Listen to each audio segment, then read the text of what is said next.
Hey everyone, great to be back with you all again.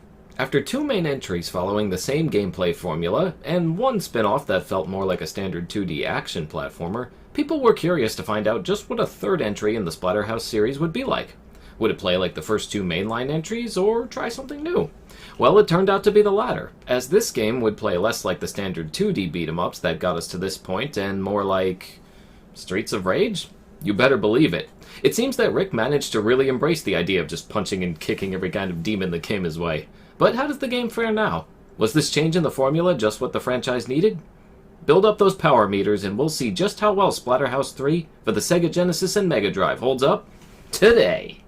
Developed by Now Production, published by Namco, and released for the Sega Genesis and Mega Drive in 1993, Splatterhouse 3 is the third mainline entry of the gory beat-em-up action series. This was also one of the few examples of a game to receive the MA13 rating by Sega's own Video Game Rating Council, 1 year prior to the creation of the ESRB rating system.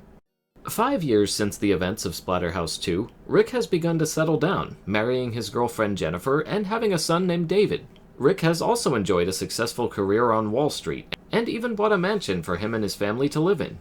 As for what could possess him to do such a thing after dealing with the mansions of the first two games, I have no idea, but I guess that's not important.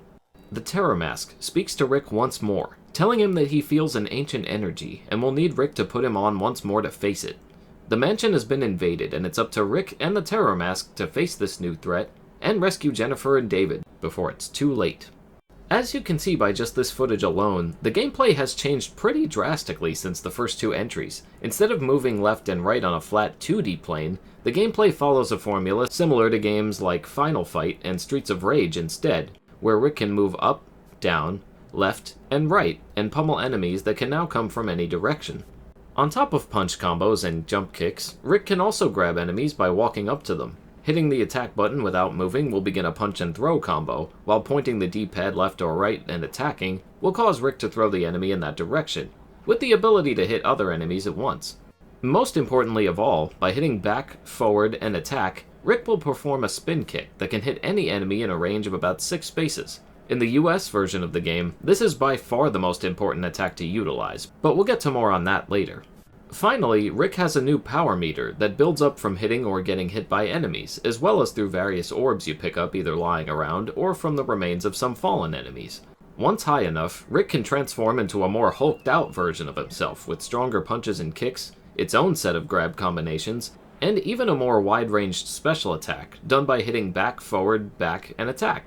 This move actually causes parts of Rick's flesh to shoot out in every direction, hitting an even wider range than the spin attack. It's completely gross, and as such, every bit is fitting for this title.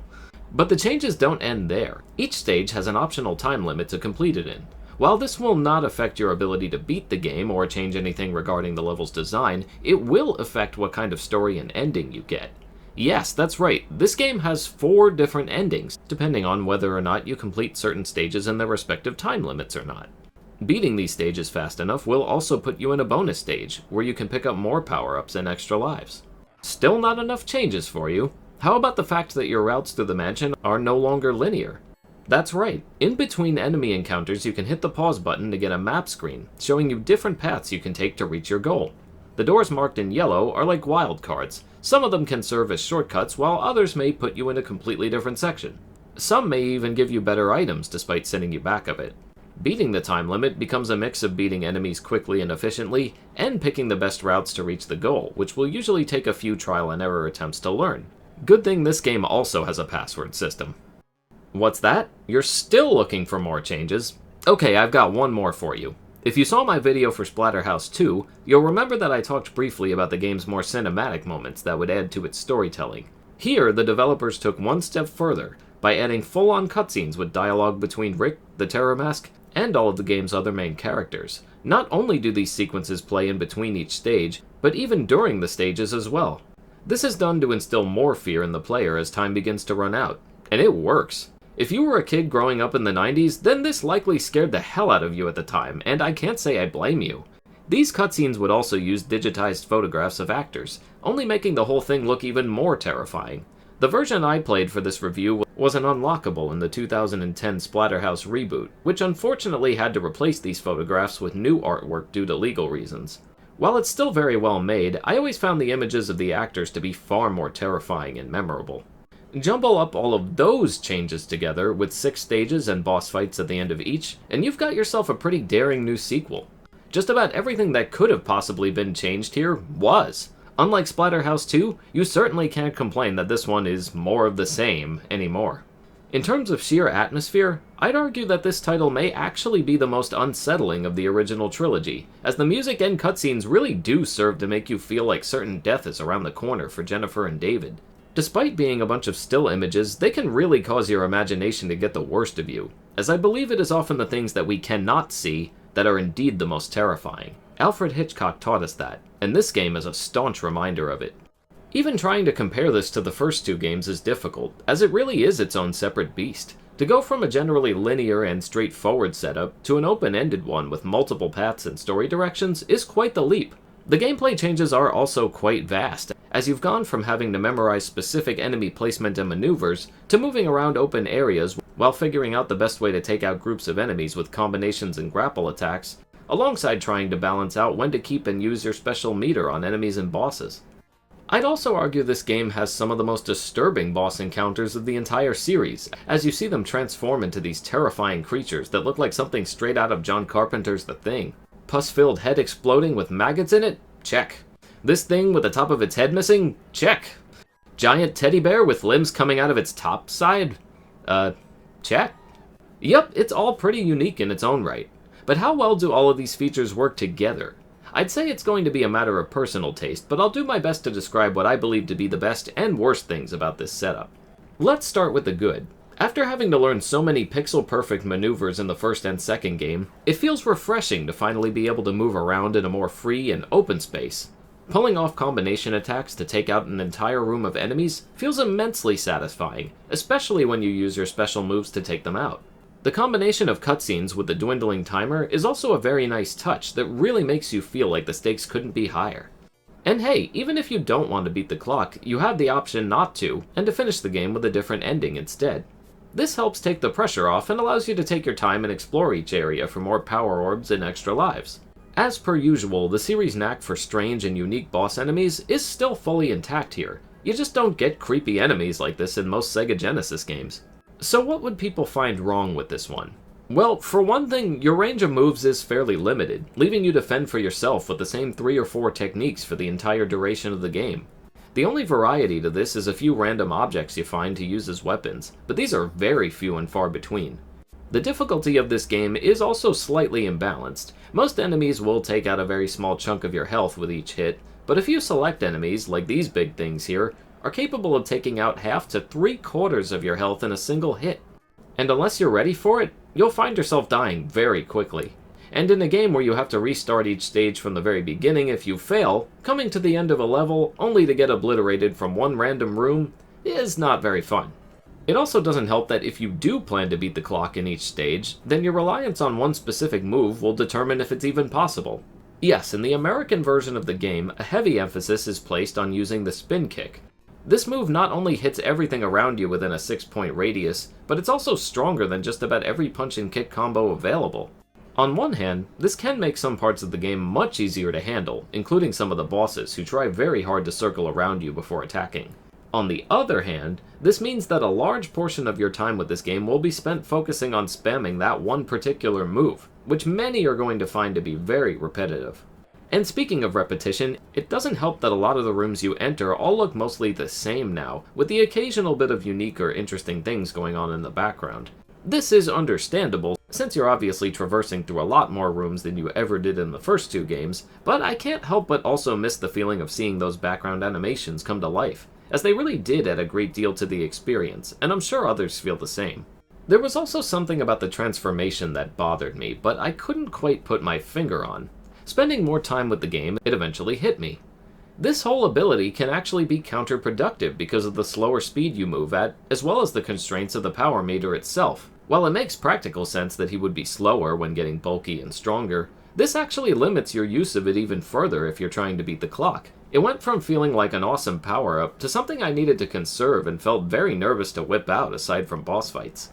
It's also very annoying that there's no way to revert back and conserve the rest of your power for the next room. Clearing out a room while in this form will also cause the power bar to completely empty itself, which is extremely frustrating. This basically makes you have to hold on to the power meter for dear life until you absolutely need to use it for fighting bigger enemies or bosses. I learned to work around it, of course, but I actually found this to be more of a detriment than necessary. Let's dial it back a bit and talk about more of the good. Despite the story having a few of the same tropes you get in a lot of other action and horror stories, I found the game's execution to more than make up for it. And that final chapter? Oh boy. Yep, we're about to delve into spoiler territory for this game's story. While starting to progress through the game, we begin to learn more about the ancient threat, simply known as the Evil One. The first few stages have Rick going to save Jennifer, only to later find out that she was merely a diversion, so that the Evil One could get to Rick's son, David. Why? Well, it turns out that David has special psychic abilities, and the Evil One is planning to use them in order to power up a stone, simply known as the Dark Stone. He kidnaps David while Rick has to race his way to the end and save him. Whether you succeed in saving him or not, you eventually reach the Evil One himself by the end of Stage 5, and have one of the game's most difficult bosses to deal with, considering his speed and range of attack.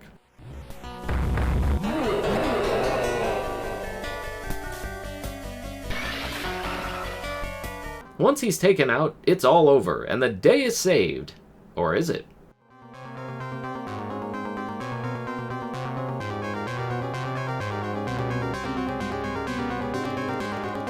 Yes, it turns out that the Terror Mask, who's been with you through thick and thin, is actually set to now take over the world, seeing as the Evil One is no more, and the Mask sees that as an opportunity, with no one else able to stand in his way. It's such a wild turn of events, but also kind of fitting at the same time. After 3 separate installments, the Mask has had the idea of taking over the world just sitting in his back pocket, and became the real final boss of this trilogy. I'm not exactly sure why Rick still has a mask on in this sequence, but who cares? This is awesome! The fight has 2 phases, the first being a floating orange creature with the ability to shoot projectiles all over the place. Once it's taken care of, it begins to look more like the Mask once again, just 5 times the size. Aside from shooting arrows at you, it's also capable of creating giant mask-shaped tornadoes that head your way almost every time you manage to knock it down. It's extremely hard to dodge, especially if you're using the transformation, which, let's face it, you pretty much have to do in order to win this fight. After enough hits, the mask goes down and gets destroyed, once and for all. Whether or not you rescued everyone will be followed up on here, where Rick either goes back home with his family, with one member of his family, or none at all. If you manage to save everyone, we also get a confirmation that the mask really is destroyed for good. The end. For real this time. As you can probably imagine, I found it very difficult to rank this entry in the series, as it was so drastically different from the other titles and very much felt like its own separate thing, gameplay-wise. I really appreciated Now Productions' willingness to take this series to all new places, in the same way I always love watching people leave their comfort zones and try something completely new. But the game's got its share of problems too. Aside from everything I mentioned up to this point, the most unfortunate part is that this game has and will forever get compared to the Final Fight and Streets of Rage series, and in that regard, it simply comes up short.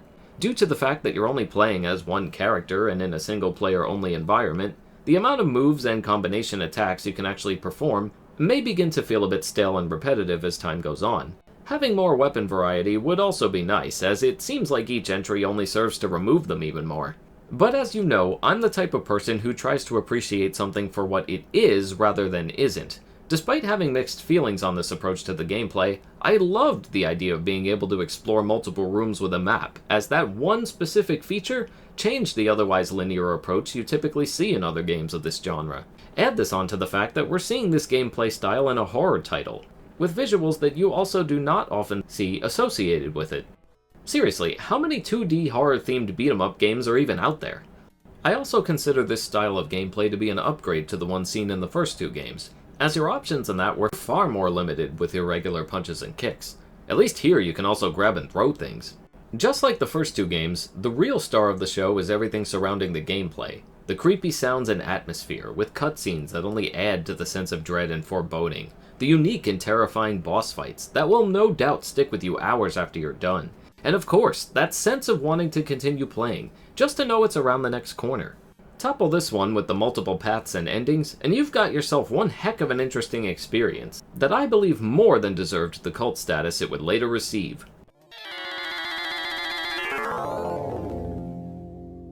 The flaws are apparent, but not game-breaking, nor are they anything to write off the whole experience over. This game, like the first two installments, is challenging. You'll likely have to replay stages multiple times to learn the best routes and plan your attack placement. But once you get past the learning curve and figure out how to work around the time limits while also mastering that spin kick maneuver, you begin to really enjoy your time with this and appreciate it for all the little things that made it special. If you're into the weird and unique, look no further than this flawed little gem of a title. Just get ready to hit yes on that continue screen enough times to get yourself there. And that's going to do it for this video. Thank you all so much for watching. Have you played this game before yourself? Let me know your thoughts in the comments below. And if you're feeling generous, please consider supporting my Patreon, where awesome people like Brandon, Cielo, Erica, and Jonathan all help to keep this channel going. Now that we've covered all the original mainline entries in the series, it's on to the spin-off game, Splatterhouse Wanpaku Graffiti for the Famicom next week. Will this previously Japan-only title be worth revisiting? You may just be surprised. Hope to see you then.